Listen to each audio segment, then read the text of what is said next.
So you have a clear, clean, and precise understanding of how the dynamics of your energy works. You have to understand anything you experience becomes an extension of your energy, meaning that you are attaching yourself to these things, either mildly, moderately, or severely and intensely. It is your level of attachment that will determine how hard it will be in the future to sever those tethers, those ties, those cords, and those attachments, because through your experiences that you travel through, you accumulate these things.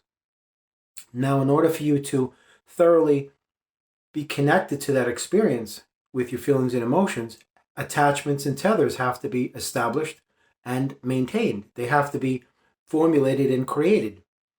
It's like when you watch anything. If you experience anything in the physical, in this world, you on some level are establishing and formulating, creating an attachment to it.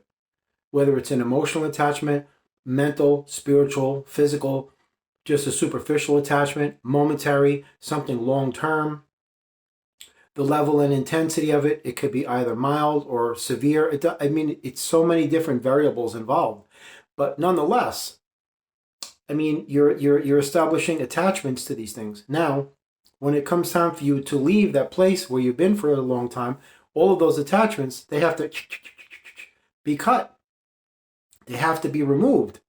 You can't have any attachments to that old vibrational environment because these are like tethers. These are like energy cords. That's why I tell people, individuals that are lascivious, salacious, and individuals that are like wanton, like they're very like lustful and they like to have multiple partners. It's a lot more going on than just sleeping with somebody you're attracted to and then waking up the next day and then finding somebody else and doing that one night stand type thing.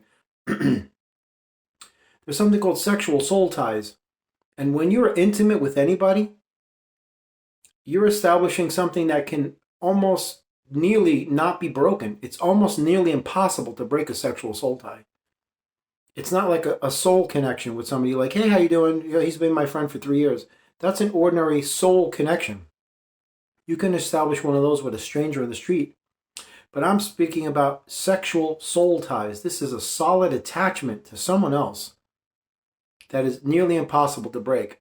You go look it up. Sexual soul tie. They're very real. Just like Jezebel spirits, a succubus, an incubus, demonic spirits. It's all real. But anyway, like let's say you're living in a place for 10 years and the people that you're living with, you've known them for a while. Not to say that you get along with them or not, but you've been in that environment for so long. Attachments have been made. Now it comes time for you to move, physically move, but you have to, now attachments have to be broken mode. You have to break these attachments with them, with the place, with your memories, with the environment, with the area, with the neighborhood. Gone, gone, gone, gone, gone. Cut, cut, cut, cut, cut. Cut. Because if not, it just takes one of those attachments, those tethers, as a conduit, an extension of your energy, to follow you wherever you're going to go in this world, and it will bring you right down. So be wise, be smart, be intelligent, and use your common sense. Before you pack and move physically, make sure that you cut all your tethers, ties, cords, and attachments. Because if not, all that paranormal, supernatural, terrestrial baggage, that metaphysical energy is coming with you. I remember one time, back 2016, this guy I knew asked me to help him. He was moving, out west. And I've said this story before. And he was going to a very spiritual state. Very extraterrestrial, and he had all this Nazi books and guns and uniforms, but the uniforms weren't replicas. This was the real stuff. These were actual Nazi uniforms, the jackets, the hats, the whole freaking thing. These were actual real things, and the energy in the room where he kept it was beyond evil. The walls were red, like a blood red. It was the creepiest freaking thing I've ever experienced in my life. And I asked him, what are you doing all this stuff? Oh, I'm bringing it with me. I was like, Jesus, God Almighty, to myself, are you freaking kidding me? I said to him, listen, man, you go into the most spiritual place and you're bringing Adolf Hitler with you? You think it's going to work out? He was like, everything's fine. Because he didn't operate on a level like I do. He thinks this stuff is just things that he has attachments to. And he's freaking bringing them with him to the most beautiful place. Very spiritual, very extraterrestrial. Sasquatch is there. A whole lot of stuff is there. I ain't saying where, but... And it wasn't too long after you got there where he had to go. He brought all that darkness with him. It just eclipsed everything. And that was it. It was done. He had to leave. I knew that was coming.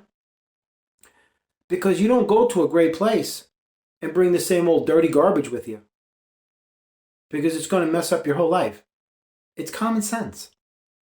You know? So, attachments have to be cut. People have to be removed. Memories have to be erased. The moments, the situations, the circumstances, the experiences have to be... You got to move. And that means you're leaving all that behind. So start cutting your attachments, your cords, your tethers, your ties, your energies, your memories. Any types of relationships you have, they all got to go. Because you can't bring that with you. Because if you do, that energy doesn't know distance or time or space, because those are illusions. Energy is everything. So unless you sever yourself from the connection of those things and move into a completely different vibrational environment and become something equivalent to something amazing that you've never been before, you're bringing the same baggage in with you, brother or sister, and you're just only fooling yourself thinking that you're going to have this brand new life with a brand new experience and a brand new chapter and all that. That's all nonsense. If you're bringing the same baggage with you into a brand new life, let's say, argument's sake, you live in a house full of roaches and bed bugs, right? Okay, then you move. And let's say you were smart. You left all your stuff back there. You only left the clothes on your body and you took off. Smart move. Why? Because if you bring your furniture and your bedding and all that, you're bringing all that stuff with you. And that new house you're going to move into, guess what? Roaches and bed bugs. In no time at all. That's basically what I'm trying to say.